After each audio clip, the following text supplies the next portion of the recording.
Of all the worlds that you could possibly imagine, the one I'm about to reveal to you is by far the strangest. It is a big round hole inhabited by the creatures known as Asposians, and brought to life through the breath of its 4 wind fountains. These fountains have always been guarded by the wind monks. They were one with the wind, and sometimes one with their gambling problem. Like in every culture, this one too had its own legends about the origins of the wind. The stories of gigantic wind gods that breathed life into Asposia seemed to satisfy most of its people. Even still, the Asposians were quite surprised when these creatures suddenly emerged from the wind fountains and began turning people into stone. Conroy overtook the rule of the land. For 15 years, he protected the Asposians from the wrath of the wind gods. He preached austerity and obedience to appease the gods. Those were dark times. But now you should know, that was utter nonsense. Conroy built the creatures himself in order to control the people of Asposia through fear and terror. Then one day, 3 years ago, he was defeated by a young hero. So what is the real story behind the origin of the wind? The holy dynasty of the Flute Noses has brought the wind to Asposia since the beginning of time. They live hidden deep in the forest and play their wind song in secret.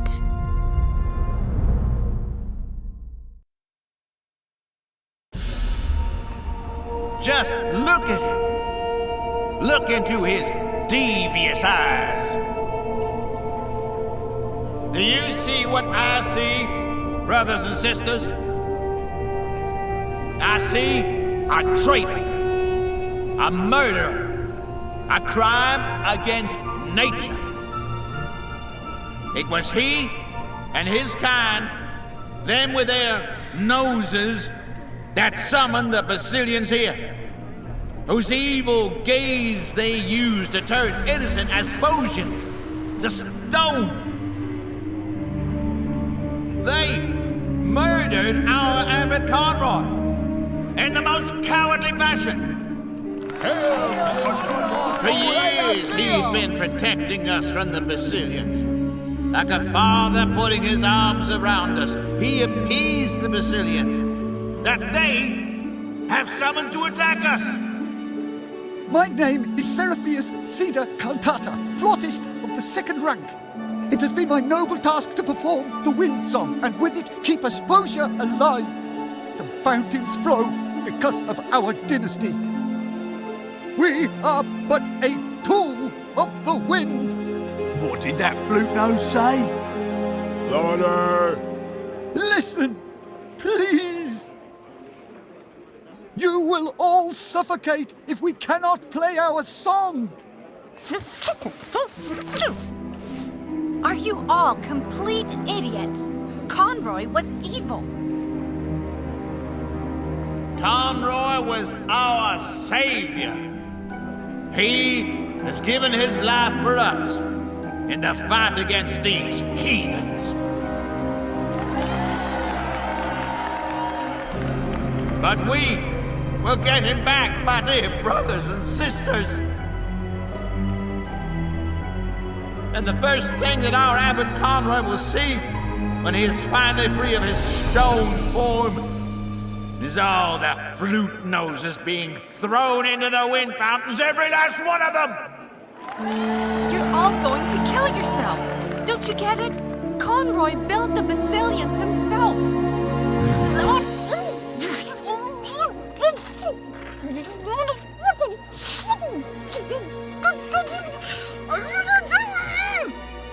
Our king will come, and he will bring peace. So says the prophecy.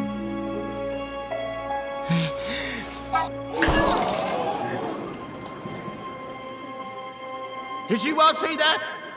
He wanted to summon another Basilian! Boo! Boo! As I brothers and sisters, as Conroy's humble deputy, we will hunt down every last flute nose, and we will put an end to them all. And let this king come. He will be the first to greet the fountain.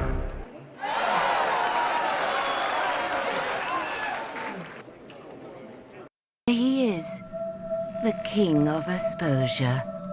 Robert, a statue, helpless and alone. Well, he's not quite alone. His loyal pigeon is here to free him from this unfortunate situation.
And did you sleep well?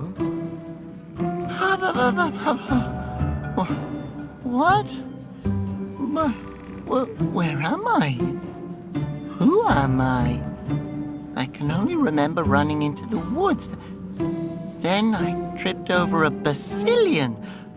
And then I saw a bright flash. Oh no, I must have turned myself into stone. Who you are? You're Robert. Don't you remember? Remember what? That you're a flute nose.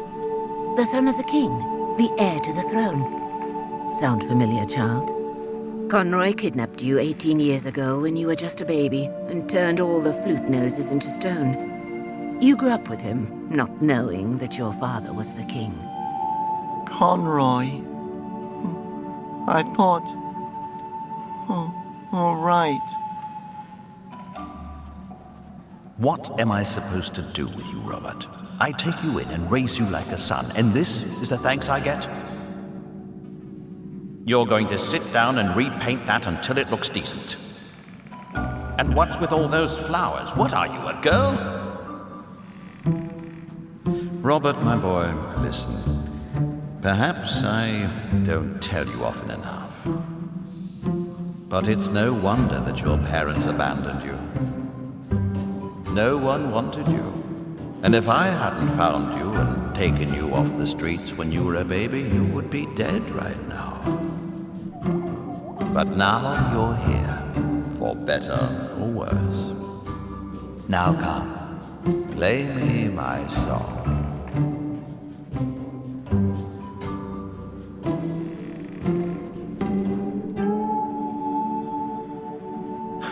Yeah, those were 15 long years. Yes, but you defeated him. Chin up, boy. Now the only question is why you're still standing around in this forest instead of finally ascending the throne. I just felt that maybe I'm not worthy of being king. I would go so far as to say you're not even worthy enough to be a shoe shiner. What was that? No! Be quiet! What? Who are you talking to, child? To... no one. Definitely not Conroy's imaginary voice in my head.